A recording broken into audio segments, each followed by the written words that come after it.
ভোরের আলো ফোটার সাথে সাথে ভ্যান নিয়ে পত্রিকা বিলি করতে ছোটেন শারীরিক প্রতিবন্ধী আকরাম হোসেন। 7 বছর আগে পত্রিকা বিলি করে ফেরার পথে সড়ক দুর্ঘটনায় পা ভেঙে যায় তার। তবুও জীবনযুদ্ধে থেমে যাননি তিনি।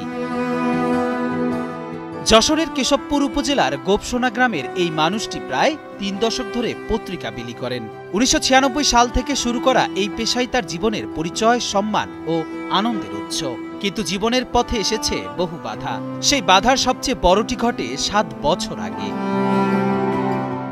একদিন সকালে পত্রিকা বিলি শেষে বাড়ি ফেরার পথে ঘটে সড়ক দুর্ঘটনা। গুরুতর আহত হন আকরাম। ভেঙে যায় তার একটি পা।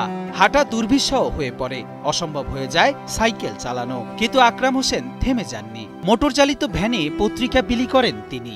আমি চলে আসছিলাম পাকা রাস্তা দিয়ে। আসার সময় আমি আসছিলাম বাইসাইকেলে। এখন ওই পিছন থেকে একটা মোটর ভ্যান এসে আমার ধাক্কা দিলে আমি সাইকেল থেকে পড়ি। আমার এই বাম পাই কুকচির নিচে ওখান থেকে ভেঙে যায়। যাওয়ার পর 3 দিন পরে কেশবপুর যাইয়ে আমি এক্সরে করি তা ট্রিটমেন্ট করি। আর 25 দিন বাড়ি বসাছিলাম। থাকার পরে আমি সাইকেলে তো চলতে পারি না।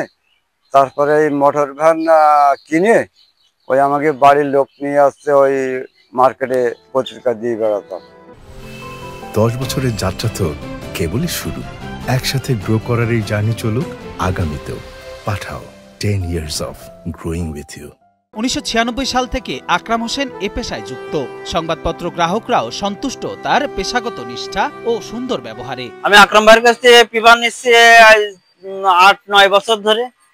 তিনি রোদ বৃষ্টি ঝড় যতই হোক না কেন তিনি নিয়মিত পেপার সময় মতো আর কি পৌঁছাইয়া যায়। দোকান বন্ধ থাকলে সে ভিতরে ঢোকাই দিয়ে যায়। আর লোক হিসাবে খুব ভালো।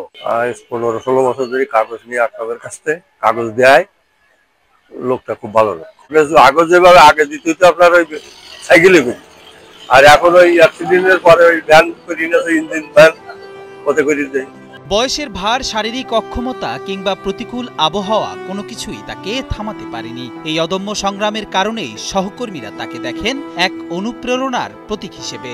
বয়স্ক এই মানুষটির প্রতি শ্রদ্ধা ও ভালোবাসা ও সহমর্মিতা রয়েছে তাদের সংগঠনেরও। মার্কেটে গ্রাহকদের সাথে ভালো ব্যবহার করেন এবং তিনি আমাদের ভিতরে সবথেকে বয়স্ক লোক।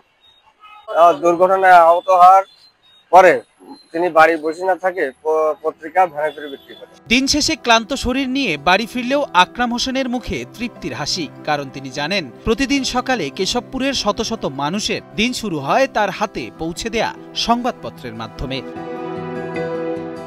ফিরোজ গাজীর পাঠানো তথ্যচিত্রে ডেস্ক রিপোর্ট, কালের কণ্ঠ।